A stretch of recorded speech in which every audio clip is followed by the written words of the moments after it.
Peninggi pondasi Ka'bah, kiblat umat muslim seluruh dunia. Assalamualaikum warahmatullahi wabarakatuh. Nabi Ibrahim alaihissalam sebagai salah satu nabi dan rasul dan termasuk dalam kelompok ulul azmi bersama putranya Nabi Ismail alaihissalam. Nabi Ibrahim alaihissalam dikenal sebagai peninggi pondasi Ka'bah yang kemudian menjadi kiblat umat muslim seluruh dunia. Hari Raya Idul Adha juga menjadi pengingat akan peristiwa penyerahan sepenuhnya Nabi Ibrahim alaihissalam atas perintah Allah Subhanahu wa taala. Ia juga dikenal dengan gelarnya Khalilullah, kesayangan Allah. Dalam Al-Quran juga ditegaskan bahwa Islam yang dibawa Nabi Muhammad merupakan kesinambungan dari ajaran Nabi Ibrahim alaihissalam. Dan ingatlah ketika Ibrahim diuji Tuhannya dengan beberapa kalimat atau perintah dan larangan. Lalu Ibrahim menunaikannya. Allah berfirman, "Sesungguhnya aku akan menjadikanmu imam bagi seluruh manusia." Ibrahim berkata, "Dan saya mohon juga dari keturunanku." Allah berfirman, "Janjiku ini tidak mengenai orang yang zalim." Al-Baqarah ayat 124. Nabi Ibrahim disebutkan 69 kali dalam Al-Quran, sedangkan kisahnya tertuang dalam beberapa surah dalam Al-Quran. Nabi Ibrahim juga merupakan salah satu tokoh yang namanya dijadikan nama surah dalam Al-Quran, yakni pada surah ke-14 dalam tanah kitab suci Yahudi dan Alkitab, kitab suci Kristen.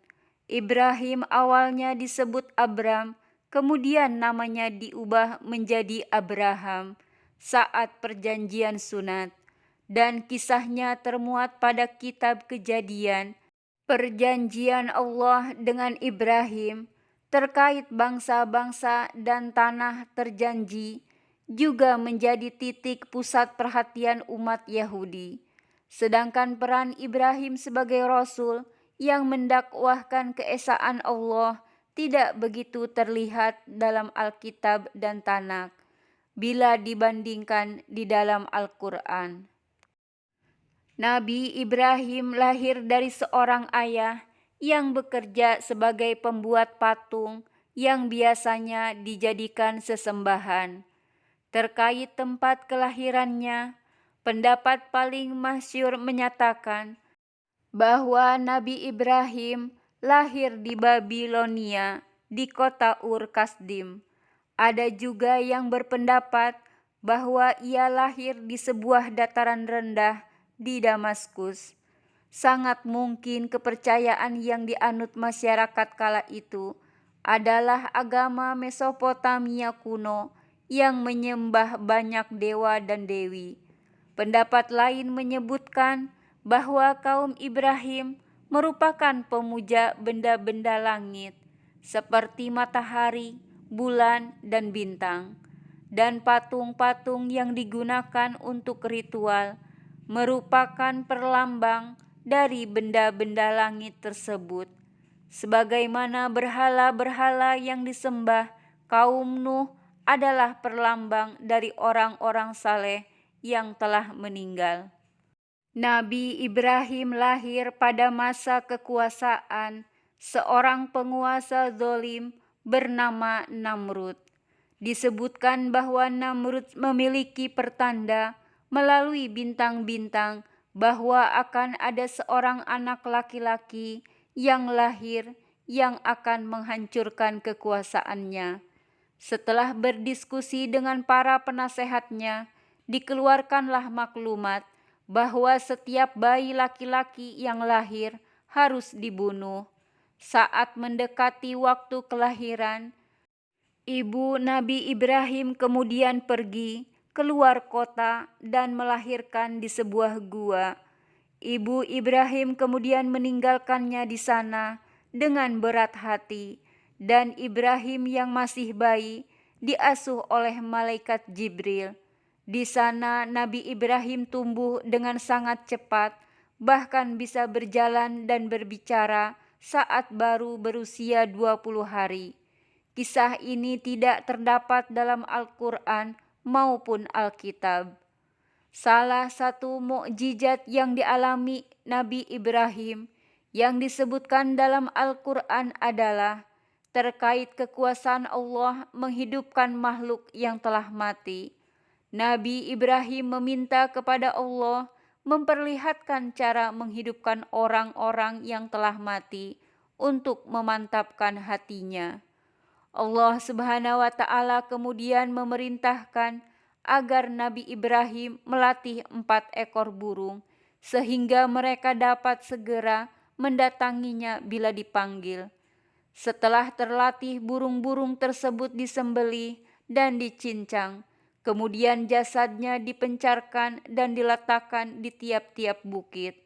Saat Nabi Ibrahim memanggil burung-burung tersebut, mereka segera mendatanginya seperti sebelumnya. Nabi Ibrahim awalnya berdakwah kepada ayahnya dengan lembut. Dia menegaskan agar ayahnya meninggalkan sesembahan lamanya yang tidak dapat mendengar, melihat, dan memberi pertolongan sedikit pun. Nabi Ibrahim juga menyatakan bahwa dia telah mendapat sebagian ilmu atau wahyu yang tidak dimiliki ayahnya, sehingga Nabi Ibrahim meminta agar ayahnya mau menurutinya. Meski demikian, ayahnya menolak ajakan Nabi Ibrahim, bahkan mengancam akan merajamnya dan menyuruh Nabi Ibrahim meninggalkannya. Nabi Ibrahim kemudian menjauhkan diri dari ayahnya, sembari meminta ampun ayahnya kepada Allah Subhanahu wa Ta'ala. Di dalam Al-Quran menjelaskan bahwa permintaan ampun Nabi Ibrahim pada ayahnya hanyalah karena suatu janji yang telah diikrarkannya pada ayahnya. Namun setelah jelas bahwa ayahnya adalah musuh Allah Subhanahu wa Ta'ala, Ibrahim berlepas diri darinya. Nabi Ibrahim juga berdakwah pada kaumnya, sebagaimana seruan para rasul yang lain. Ibrahim menyeru kaumnya untuk bertakwa kepada Allah, mengesahkannya, dan meninggalkan sesembahan lain. Nabi Ibrahim juga menegaskan bahwa sesembahan mereka tidak mampu memberi rejeki pada penyembahnya. Kaumnya menyatakan bahwa mereka melakukan penyembahan ini lantaran telah menjadi tradisi sejak leluhur mereka. Nabi Ibrahim kemudian bertekad untuk melakukan tipu daya pada berhala-berhala sesembahan kaumnya saat mereka pergi. Sebagian berpendapat bahwa Nabi Ibrahim hanya mengatakan tekadnya dalam hati. Ada juga yang berpendapat bahwa Nabi Ibrahim mengatakannya secara lisan dan itu didengar sebagian kaumnya. Wallahu a'lamu bishawab.